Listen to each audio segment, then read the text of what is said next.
So thank you for joining us today. Welcome to the Collaborative Science for Estuary series. This is Nick Sobral with the Science Collaborative. Today we're featuring a project in New Hampshire that collaborated across a series of workshops and peer learning circles to co-develop new understandings and insights about the implications of available human dimensions research related to water quality in the Great Bay Watershed. And as always, before we get started, I've just got some quick introduction to the reserve system and the Science Collaborative program and this webinar series. So, the National Estuarine Research Reserve System is a national network of 30 unique reserves as shown on this map, with more on the way. It's a NOAA program that works in collaboration with a local place-based partner, either a state agency, university, or a nonprofit at each site. Each reserve site includes programs focused on the activities that you can see on the slide there, which include land stewardship, research and scientific monitoring, training and engagement programs for the public and local officials, and education. The Science Collaborative program's mission is to support collaborative research that addresses coastal management issues that are important to the reserve system and that strengthens the system's ability to impact coastal management and decision making. One important way we meet this goal is by sharing these collaborative science accomplishments publicly through a variety of channels, including this webinar series, Collaborative Science for Estuaries, which features project teams supported by the Science Collaborative program staff, and partners. So, as part of that, webinars are both a way for us to share project impacts more broadly and also really valuable learning opportunities for us as a program. Insights from speakers and participants like you can really help inform how we support others in doing their own collaborative science work. For example, in the development of future workshops and webinars or resources such as tools, tips, and case studies for our open access guide to collaborative science, which is available on our website. With that in mind, we just want to inform attendees that insights or feedback that you share, either in the chat or exit survey or any other thing where we interact with you might be used for program learning and development purposes. Please note that if we do capture a direct quote from you that we'd like to use for learning purposes, we will reach out to you beforehand to seek permission and provide an explanation of its use. Any direct quotes would only be used anonymously. Okay, so quick housekeeping stuff. All attendees are muted upon entry, which you probably noticed. The way we're handling questions is via the Q&A feature. You can also use the chat. We'll be monitoring both when we get to that point. You can enter questions as they occur to you throughout the webinar, and we'll plan to discuss as many as we can at the end of the presentation. And you can also verbalize questions if you'd like by raising your hand at that point. Chat's visible to all. I think I mentioned that at the beginning, but for folks who are just now joining, chat is visible to everybody, so you can use it to chat amongst yourselves and or ask us technical or support questions if you have them. So I will go ahead and introduce our speakers for today. We have four of them joining, as you can see. Katri Gurney is a community engaged graduate research fellow who is also affiliated with the University of New Hampshire's Department of Natural Resources and the Environment. Julia Peterson is the extension program lead for New Hampshire Sea Grant and served as collaborative co-lead along Lynn Vaccaro, who is both a familiar face to folks in the reserve system, as both a training and engagement coordinator at the Great Bay Reserve, as well as former Science Collaborative staff, as some of you may know, and as some people also might remember, my former co-host for the webinar series. And Lindsay Williams is the Associate Director of New Hampshire Sea Grant, who served as the project and technical lead for the project. And Lindsay, I believe, is sharing slides, so I'll go ahead and pass to you. Well, thank you all so much for joining us today. We're really excited to be able to be here to share a little bit about this project that we worked on. It ran for about 18 months in late 2023 through 2024. And actually, to more officially kick things off, I'm going to turn to my colleague Lynn to share a little bit of a story about how we got here, and then I'll jump back in. Yeah, so I'll just kind of share my version of the origin story here of this project, which of course is a little bit self-centered, but so as some of you know, and kind of Nick alluded to, back in the summer of 2021, I convinced my family to move from Michigan back to my hometown in New Hampshire so I could take a job at the Great Bay Reserve as training and engagement coordinator. And within my first year on this job, our manager, Corey, shared the great news that a group of partners had successfully attracted a donor to give $12 million to a new initiative that we nicknamed Great Bay 2030. And so this new initiative, rather than supporting a few big projects that were like identified in advance or creating like a formal grant program, instead the idea was that this new initiative would kind of be led from the bottom up, meaning that like practitioners like me would work together in work groups to like envision and nurture and identify and support projects that this new funding would support. And so I was asked to co-chair one of these work groups along with Melissa Paley from the Conservation Law Foundation, who might be on this webinar today. And our work group was given the goal of trying to foster community engagement and a culture of stewardship. And I was pretty quickly overwhelmed with this assignment, I will admit. So it's a research reserve, right? We pride ourselves in collaborating with scientists and using and promoting research-based practices around land management and restoration. But of course, we don't actually have any particular expertise in human dimensions research. And I couldn't easily identify like evidence-based practices on how to foster culture change throughout a whole diverse watershed, which is, what we were tasked with this work group in Great Bay 2030. But I knew that there was a handful of good studies out there, and including some studies that were conducted locally in the Great Bay Watershed. Some of those are shown here on this slide. However, I also realized that even though I could find the papers and maybe I could even find the email addresses of the lead social scientist, it didn't actually mean that I had like access to like the insights that I knew were like hidden in these papers. So if you click again, Lindsay, like here's an example of like a graph that was in one of these papers. And there's like words right on this slide that look so like enticing: volunteerism, advocacy, sense of place, like stuff that I knew I cared about. But it didn't mean that I like knew how to like kind of extract the practical lessons from this paper. So when the next like science transfer grant opportunity was announced, I was like sure that we had the perfect opportunity to do a real science transfer effort, to really, try to like get some of this research to be more accessible to people like me and to others in our work group.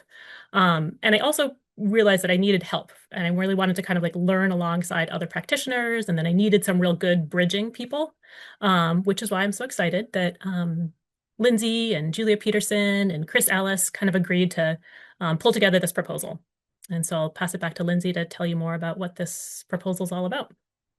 Thanks so much, Lynn. And that's a sort of segue of story of how we got here. And we're so excited that we did land where we landed, and thank you to the Neuroscience Collaborative for recognizing that in our proposal. And so part of what we wanted to do next is just hear a little bit from you all, sort of building off what Lynn was just sharing, and how sort of her story on landing to this need. We have a couple of quick poll questions that we wanted to set up here, just to get a sense of how you all are feeling about this topic before we dig in. I'm talking about social science and use in the reserves, in our reserve here at Great Bay, more specifically. So Nick, we are ready for polls if you are. So just take a couple minutes to think about this question, whether you've used it or not, or curious to hear all of your thoughts in a minute, or see all of your thoughts in a minute. Okay, we are at about 80% of participants. So if you want, I can go ahead and share those results now. Oop, a few more filtering in. And here's the results. Awesome. This is so fun to see. So we're so glad that you're here, that many of you are thinking about it. Some of you are already doing this, some kind of more on the unsure side as well. So I think this distribution actually probably matches the distribution of our project team some of the time too. So that's great to see. Maybe what we'll do is I'll reload it back in if you want to continue with the presentation, and we'll try it at the end of the session if that makes sense. Yeah, that sounds great.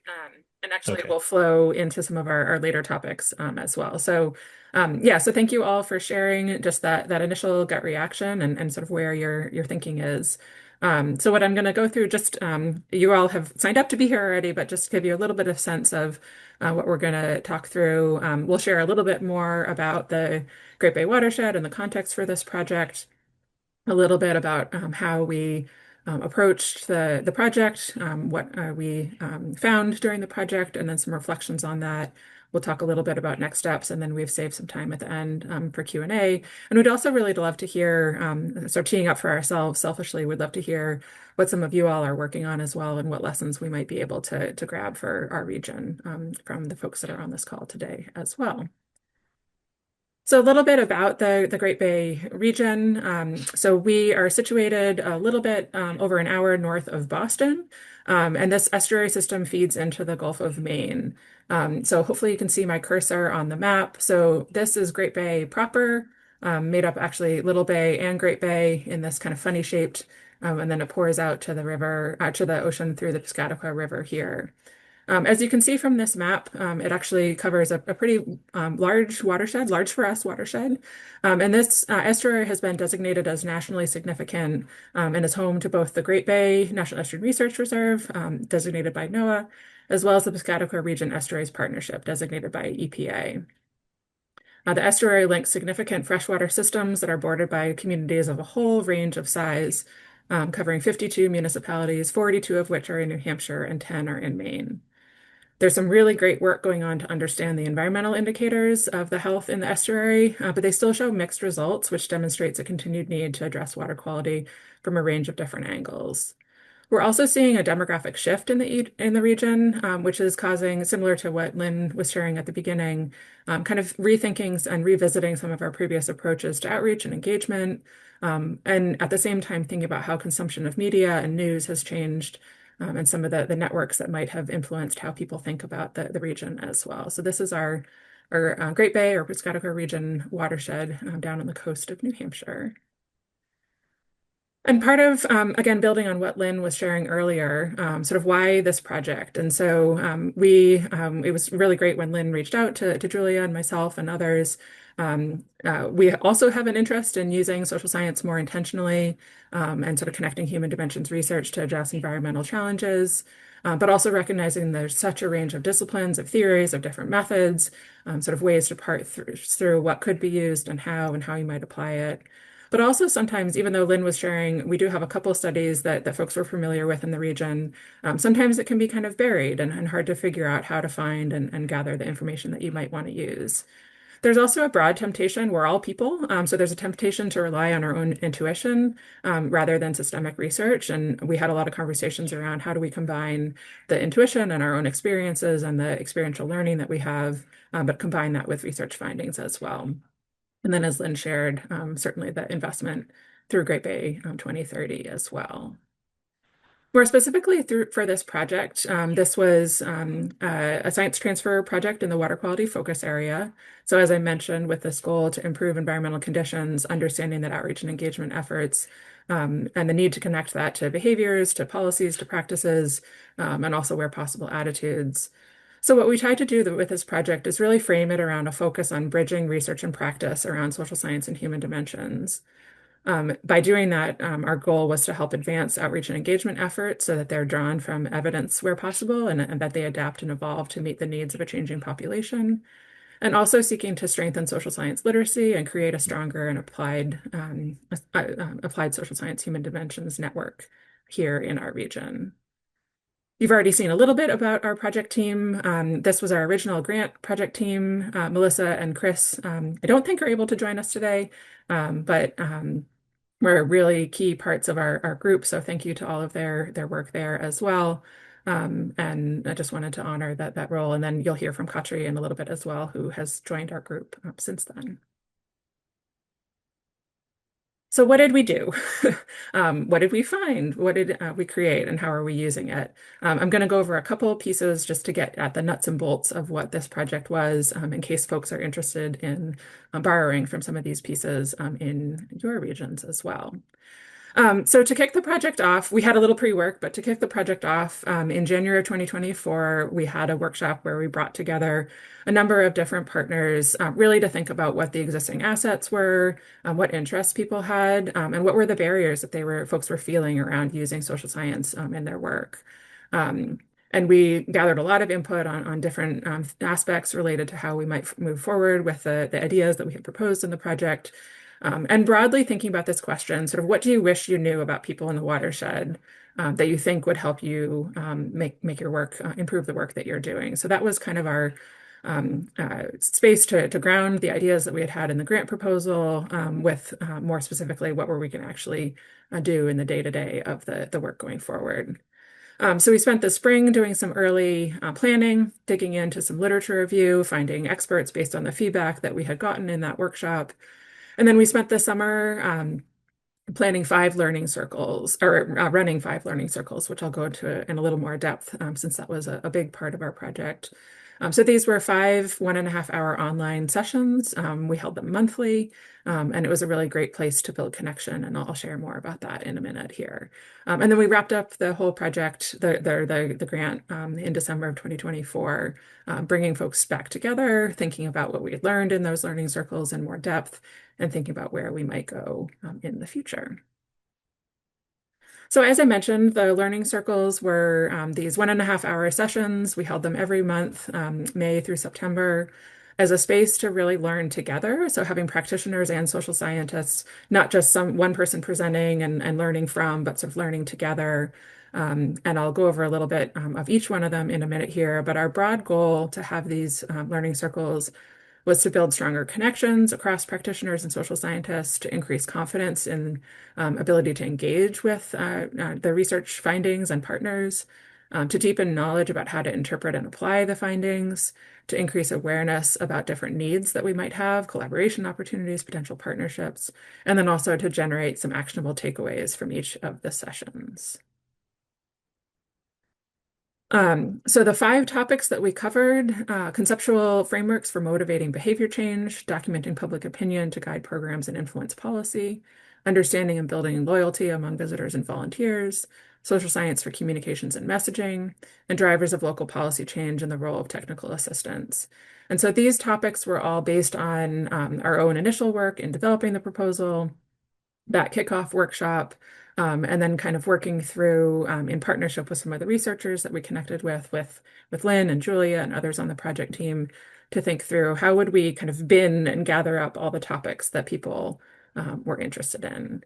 So I'm going to go through, in the interest of time, I'm going to go through a little bit quickly, but these slides, I think folks will be able to look at these again afterwards. There's tons more information on the website that's listed on the slide there as well. All of our learning circle summaries or takeaway summaries are available on that site.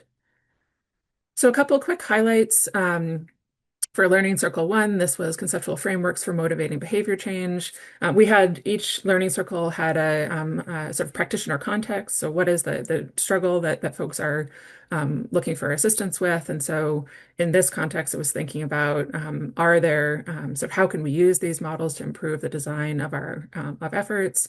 And then are there examples that we can draw on that our region could learn from? So a couple key takeaways from thinking about these conceptual frameworks are around the importance of shared vocabulary, of sort of digging in and thinking about how these different theoretical models can help guide our programs, but also the importance of asking for help in doing that.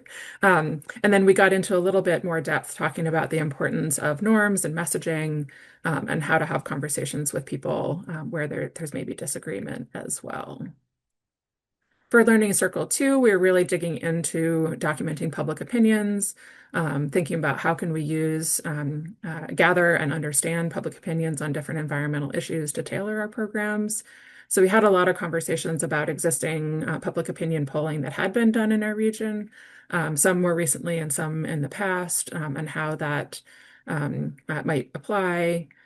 Thinking about ways to, in the future, also to use polling and survey to try to capture and understand public opinion and policy support.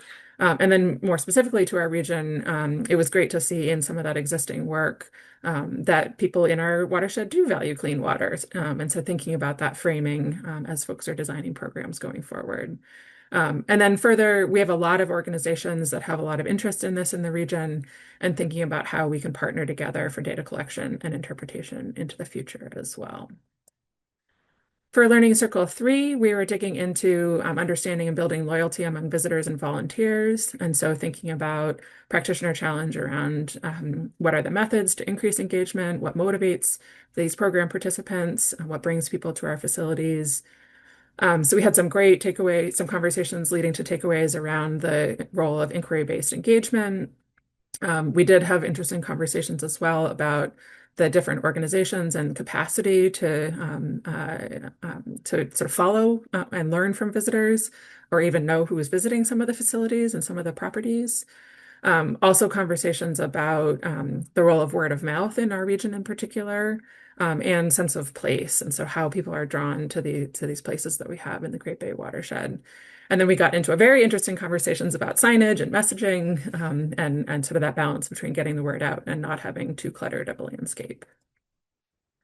For social science, for communications and messaging, Learning Circle 4, again, pretty straightforward practitioner challenge and context.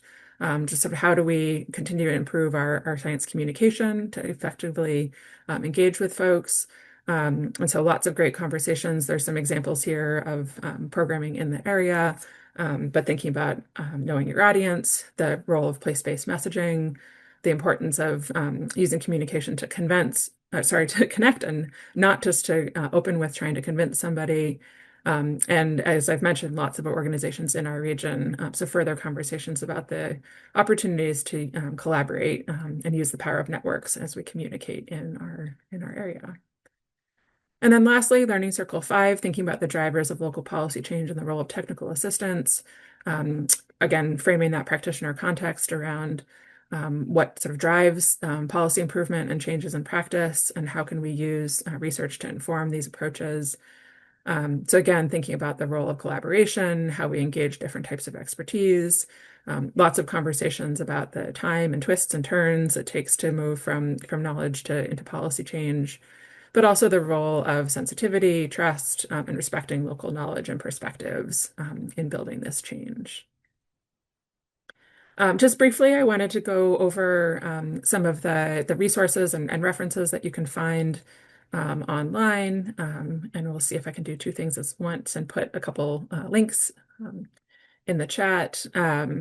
So we were able to put together a couple for our participants, summaries of each of the learning circles. So folks had those kind of in-depth notes and summaries to reflect back on what we had talked about. We had also, and what's shared on that website there, developed these takeaway summaries on each of the topics so that some key information, key lessons, but also some additional resources that people can lean on. We have now for our region directory of interested researchers and practitioners that folks can connect with. This kind of ugly, I hesitated whether or not to put it in, but I said I'm going to put it in the end. It's not so pretty, but a really great Excel in-depth summary of different studies and resources, and mostly for the Great Bay region, but some of them are for other areas as well and might be of interest to other folks as well. And then we did also create one of the links that I put in the chat is a social science basics video. NOAA has one as well, so we certainly shared that with our partners. But then our project team, team member Melissa, put together a great overview just to kind of create some shared context for everybody as well. So that is one of our resources that is available as well. So with that, I want to turn it back over to Lynn to share a little bit more. She's going to kick off a section about where reflecting on the project.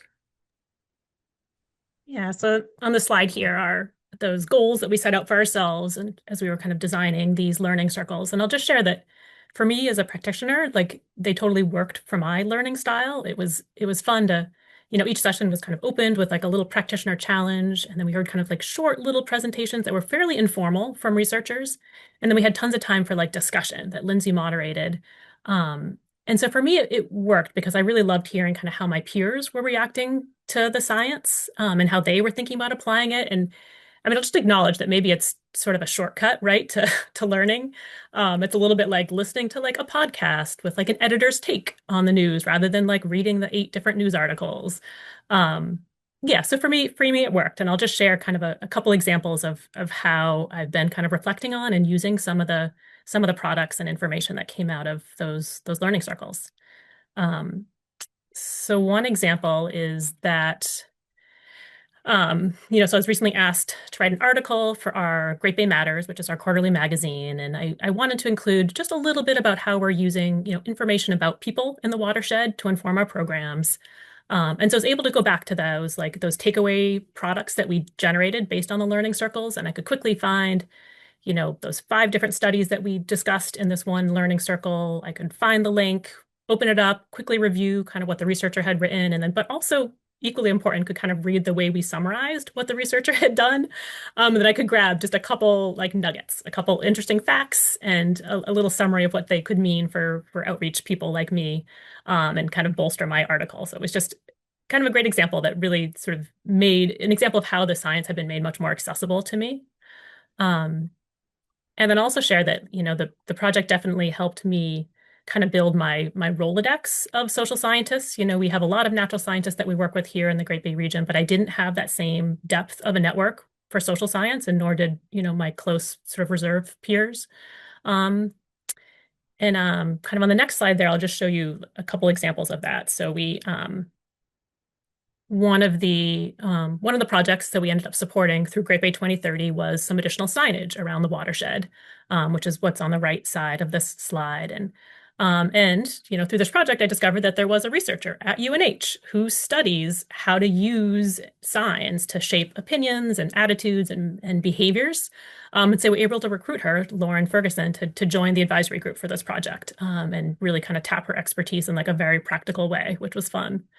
And then we were also able to kind of work with her husband, actually, Michael Ferguson, to generate a science collaborative research proposal. That was, again, was sort of thinking about the visitor experience at the Great Bay Reserve itself and how we could better use our lands to do interpretive work, provide some sort of passive activities for people that could get them closer to those behavior changes and that culture of stewardship that we really wanted to foster.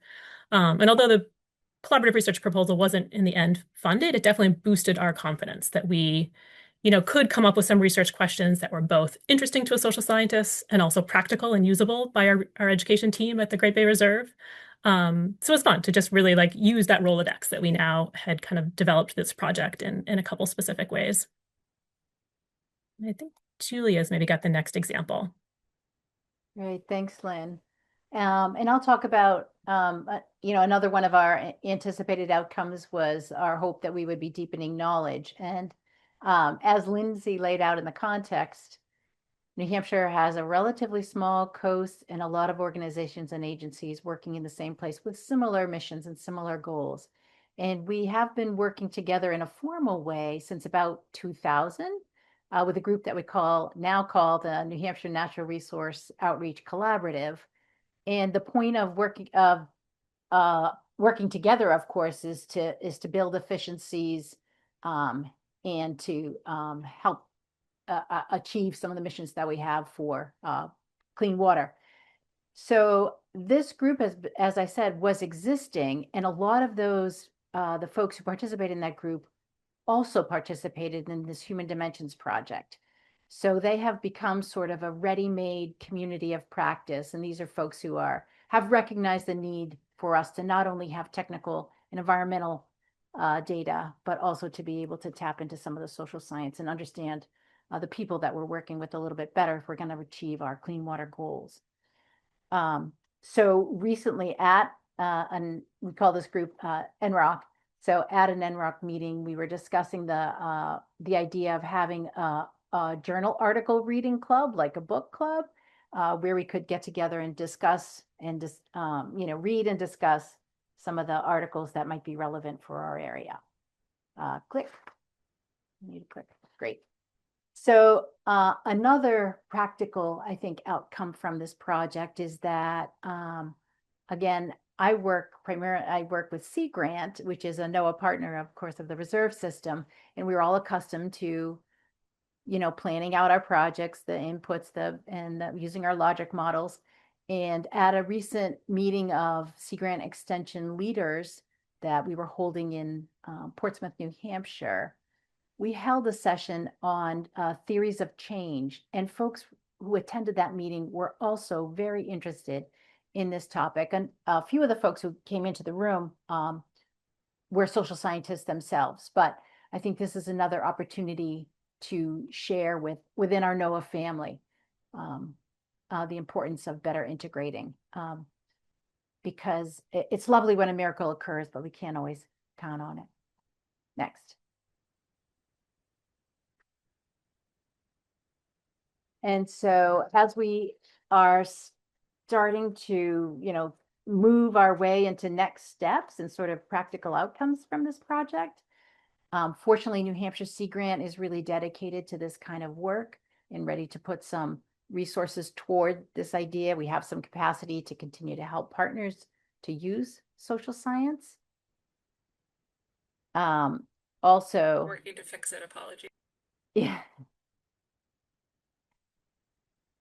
We have click. Great, thank you. Some of the project participants are collaborating on developing some survey questions that could be part of either special projects or helping us identify a baseline of knowledge, attitudes, capacity within the state on clean water issues. So that's that will be helpful, especially possibly for maybe tracking some changes that result from Great Bay 2030 investments. This project, click, has also helped us recruit and support a dedicated grad student, Katri, who's going to be telling you a little bit more about how she's helping to document and grow and expand the momentum created from this initial project on human dimensions. Katri, all about you. Great, thanks, Julia.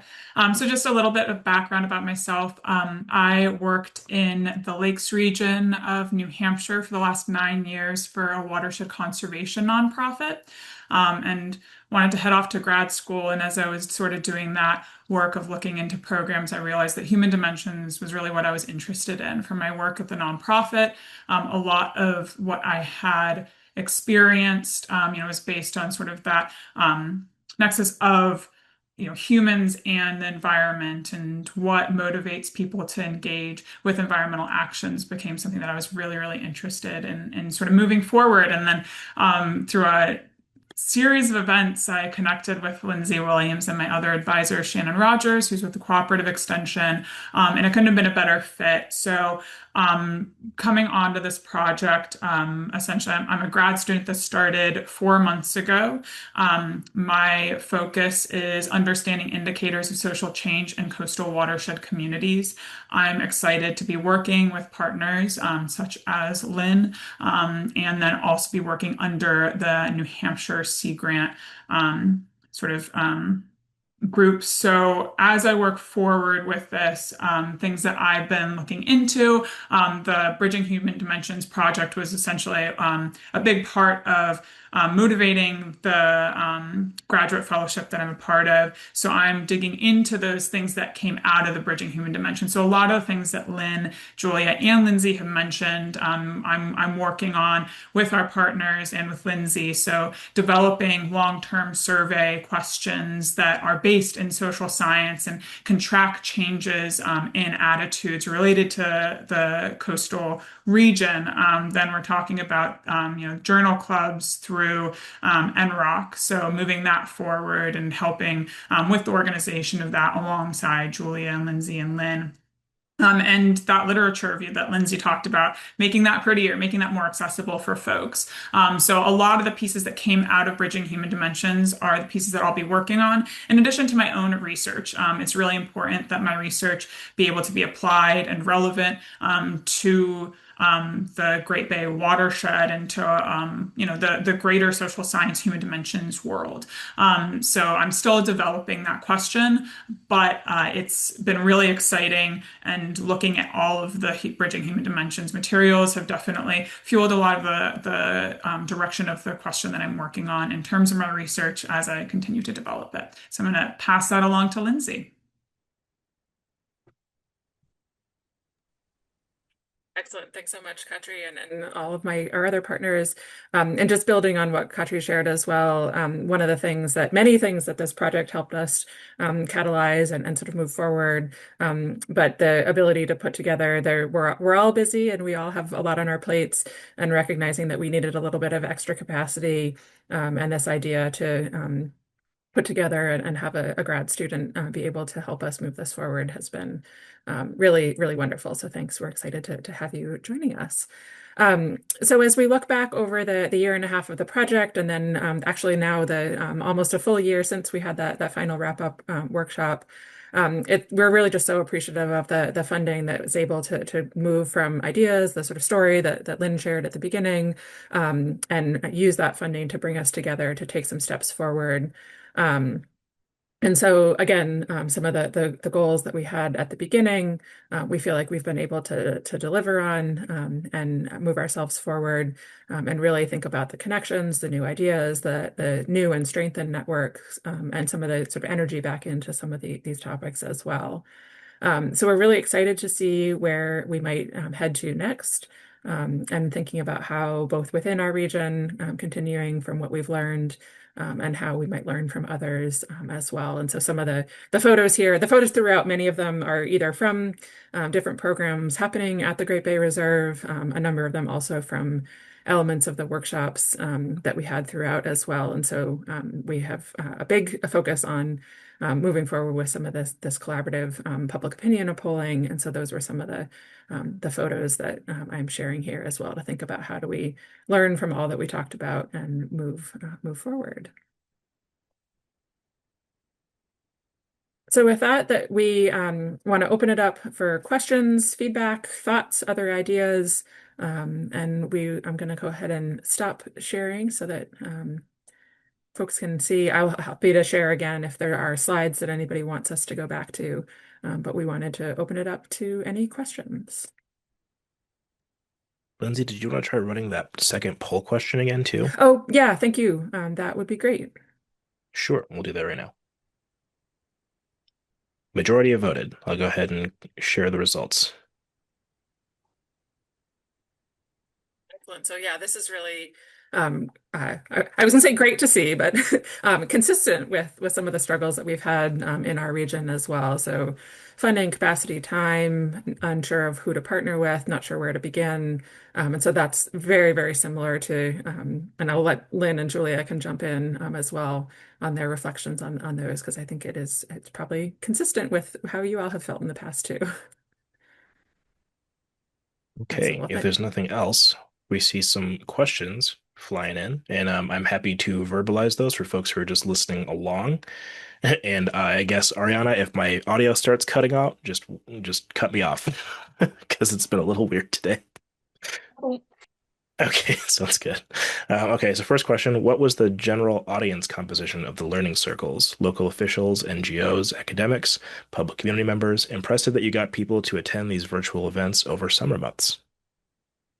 Great question. And yes, I think we probably all had a little bit of are we really going to be able to pull it off?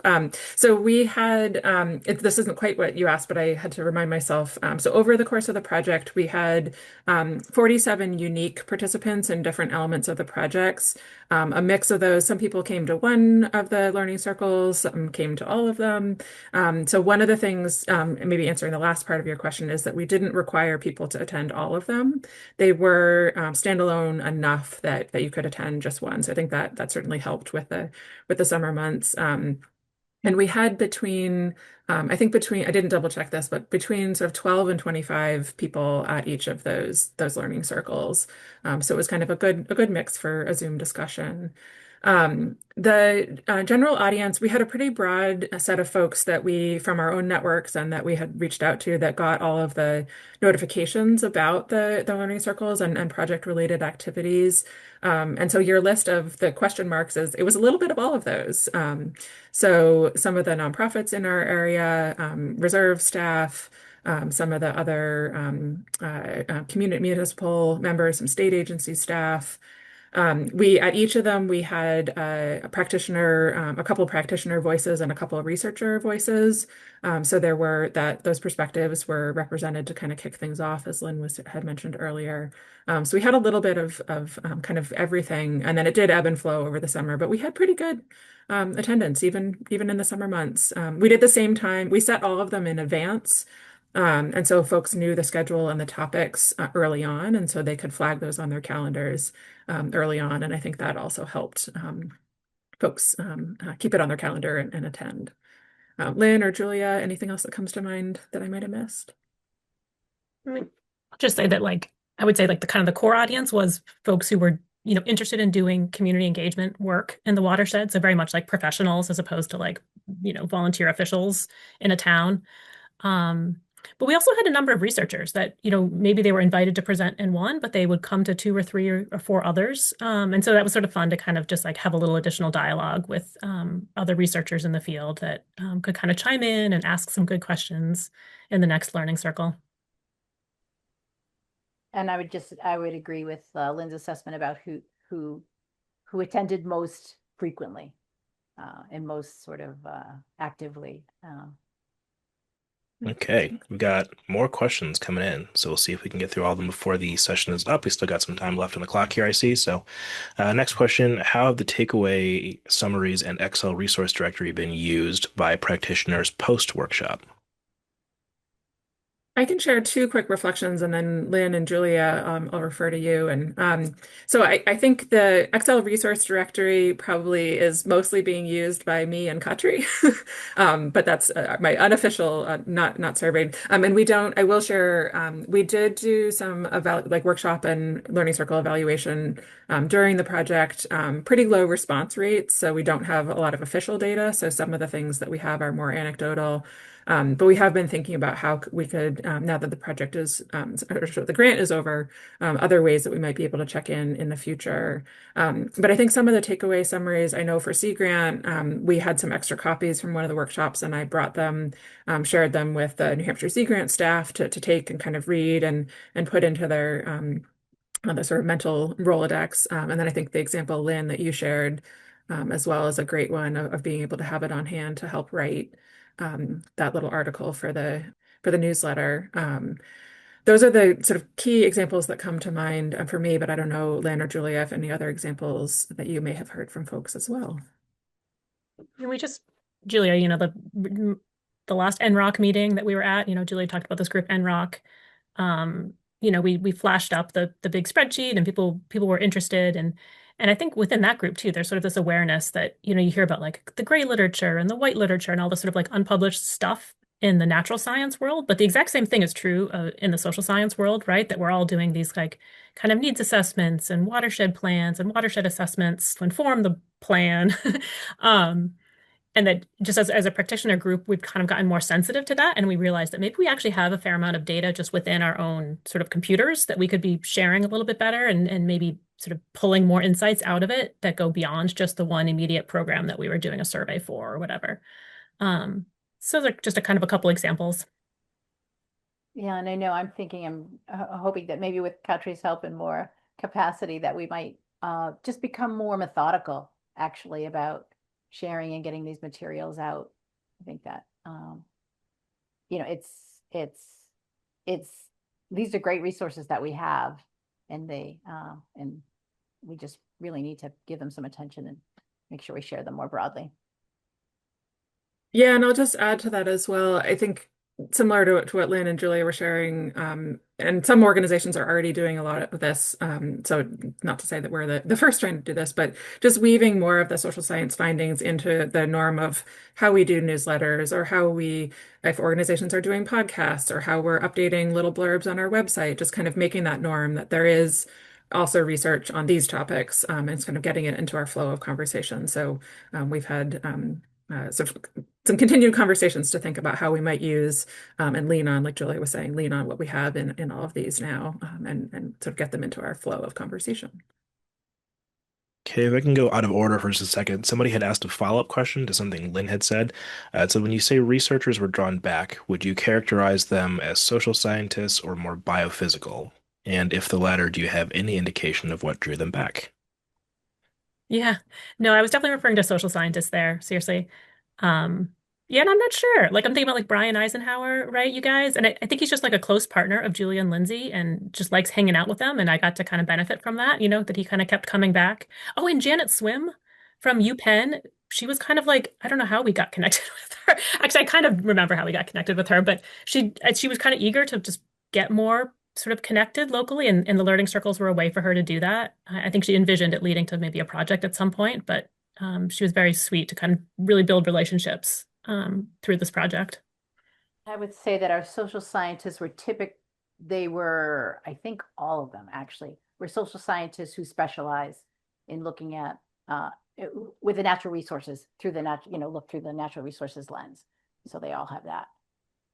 Or yeah.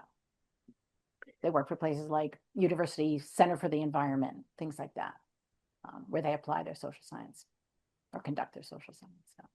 So, Shannon Rogers here, she's a good example. Okay, so we had another question. Could you each share one of the most interesting, important, or surprising things you learned through this project that would be helpful to practitioners? I'm going to jump in because This really is dominating for me. In my experience, one of the most helpful things is to find a social scientist who wants to partner, who's very interested in having their work applied. It's almost personality based, I would say, in my experience. No research there, but I found that really makes a huge difference, because then you have a person that you can kind of count on, who's willing to struggle with you, frankly, as you kind of figure out, okay, is there a researchable question here? What is it that both of us can benefit from? Sort of to Shannon's comment here in the chat, but sort of finding that place between research and engagement, or sort of figuring out that edge, which can also be kind of tricky. I can share a couple things, Melissa, right? And those, the slides that Lindsay went through that had like some of those takeaways from the learning circle were some of those nuggets that really kind of stuck with us as a team. I think for me, just like two to sort of flag them. One was from like that FM research poll that TNC, had commissioned. Just that, like, what a pretty large percentage of people in the watershed really valued clean water, that ranked really highly for them. And I think that's the kind of stuff that like it bolsters us, but I think we can use that in our messaging to kind of get all of our community leaders to be like a little bit stronger in their support for clean water proposals and clean water policies. That's one. And then I think it was Brian Eisenhower again, who was like really helpful in helping me understand the whole sort of norms thing that you can do around messaging, sort of using a little bit of sort of the peer pressure, and this is what people are doing, why don't you do it too? Like, and I'll even say, even like some of the jargon of social science I find so off-putting, like normative, blah, blah, I don't know. Some of those words were just like very foreign to me still. But they broke it down in a way that was helpful, in thinking about how you could actually turn that into like a specific thing you say, or put on a website, or put on a sign that helps sort of convey that thing that like everybody's doing it, you should do it too, or people around you. I'm not even sure if I'm explaining it perfectly, but that conversation, maybe Lindsay can pick it up from there. No, I think that's spot on. I was going to go sort of similar to building on what Julia and Lynn were just sharing. I think I was surprised when we were, and mine's a little bit more of like the dorky academic side of it, but like going through the literature review and finding some of these past studies, and how many like bits of data and information and studies that could be relevant are out there. But then also that there are people, even if it's not somebody that was directly involved in the project, or Shannon, kind of to your point, like had to move off and publish something and had to keep moving on, that there are people out there that want to help wrestle with it. And so the number of people, the learning circles ended up looking a little bit different than I think we originally conceptualized in the grant proposal. But that was in part because of the number of people and researchers that did want to be part of it. And so that sort of that enthusiasm to wrestle together and to interpret and to answer questions and learn together, and also recognize the amount of expertise that practitioners hold. And so I think that was a really valuable, maybe hopefully not surprising, but it was an encouraging a piece of the learning circles for me, I think. I'm going to jump in, and I just think it was really interesting hearing, what Lynn, Lindsay, and Julia had as their reflections, having gone through all the learning circles. And I've just read all of the peer learning circle documents and the like lit review document and all of those pieces. And what strikes me is actually, Lynn, you said the two that stuck out to me, and I think I still have that practitioner hat on. So it's that water quality value and the norms and normative valuing. And I keep seeing sort of that normative valuing pop up in the research or literature that I'm reviewing as I'm developing a research question. And it both is really interesting because that seems to be something that's, you can work towards and meld into your messaging. But I think the other piece to me is that also with the normative messaging is sometimes that also means that it's, it takes time, and it's about like shifting how people are, behaving in certain ways, and finding ways to encourage that is difficult, but it also, I think is really fascinating. So. Looks like we have one question left that I think I skipped over. Apologies for that, but I think it's a good one to end on because it kind of speaks to next steps. So the question was, have any of the academic partners made plans to include more practitioners in their future journal and other publication plans as a result of this process? Share my take on it. I think we're probably early in whether or not this project can claim credit for any of that. But I think we had a couple of the sort of more academic researchers who were already including practitioners. And then I do think that we have a couple that may more in the future, whether it's initially building through grant proposals and sort of building some of that more collaboratively. Um, and then also thinking about how sort of in preparing for some of the peer learning circles, how they might also summarize their work in a way that's just like a slide or two instead of the whole paper. And I think Lynn showed the graphic at the beginning of some of these sort of very academic um, images from a paper that aren't easily digestible for practitioners. So I guess my take, and I'm curious, Julia and Lynn, yours as well, is we probably haven't quite seen the evidence of it yet, but I am optimistic that we will going forward, is my take. Lindsay, I'd also like to think that if we were to reach out to some of the folks who were involved, if we were to reach out again, there would be an enthusiastic response. So Yeah. I think just sort of, building those relationships in a way that wasn't too heavy of a lift, and it gave them more exposure and again, benefited both practitioners and researchers. Helpful. And I think maybe to just kind of like put a plug into the Science Collaborative funding opportunities. I mean, I'm just thinking about the researcher that we wrote that grant proposal with. He'd actually done research on Great Bay, sort of in loose partnership with us before. But there was no question that we were sort of, we were not like a co-author by any means on other papers that he had done in the Great Bay region.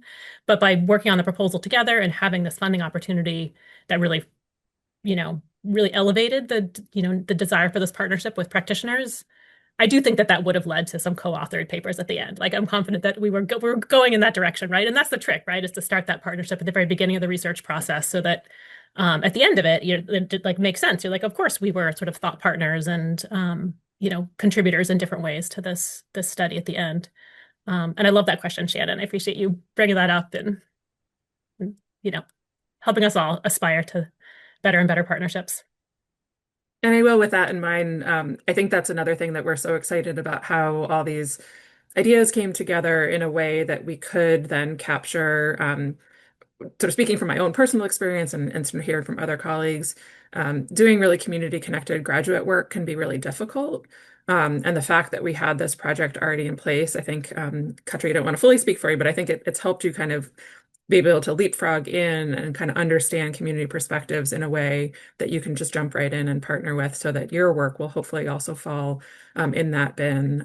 And just hearing a lot of grad students kind of interested in that type of work. And so our hope is by piloting this approach to graduate study here at UNH and expanding out opportunities, that we will see more of it in the future as well. Katri, do you want to add anything before we wrap up? Well, No pressure. I'd say just Lindsay, I think, hit it spot on of if I had come in here without the resources of Bridging Human Dimensions, I think I would be floundering a lot. But they definitely provide a really good basis for understanding the context.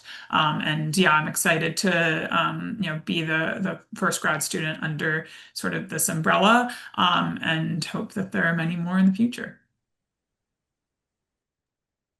Thanks, folks. Okay, I think with that, we're good to go ahead and transition towards wrapping up. So I'll hopefully be able to mercifully get through this with stable internet. But just a few things to note. One, the recording will be available in the next couple of days. It usually only takes us 1 or 2 days to process it. It'll be available on the link that Ariana shared earlier in the presentation, as well as our YouTube channel. So you can check either one of those. Like I said, it usually only takes a day or two. The next webinar is in mid-January, so look out for announcements for that. We'll be back in the new year. If you have any questions that occur to you as you leave the session, you can feel free to drop them into the exit survey. I do read the exit survey comments, so if you have feedback on either the webinar structure or if you have questions or things for the presenters, you can feel free to put them in there. And I think with that, that's all the notes I have. So I just wanted to, again, just give a big thank you to all the presenters today for putting together such a great presentation. Thank you all for joining us for this session. I think it was a really good and engaged session. It's always good to see people who are engaged in the chat and the Q&A asking questions. So thanks for that. And with that, I think everybody just have a great day, and keep an eye on the terrible weather if you have it. We are having some here too. So be safe out there. Everyone stay safe, stay warm, and have a good rest of your day. Thank you, everyone.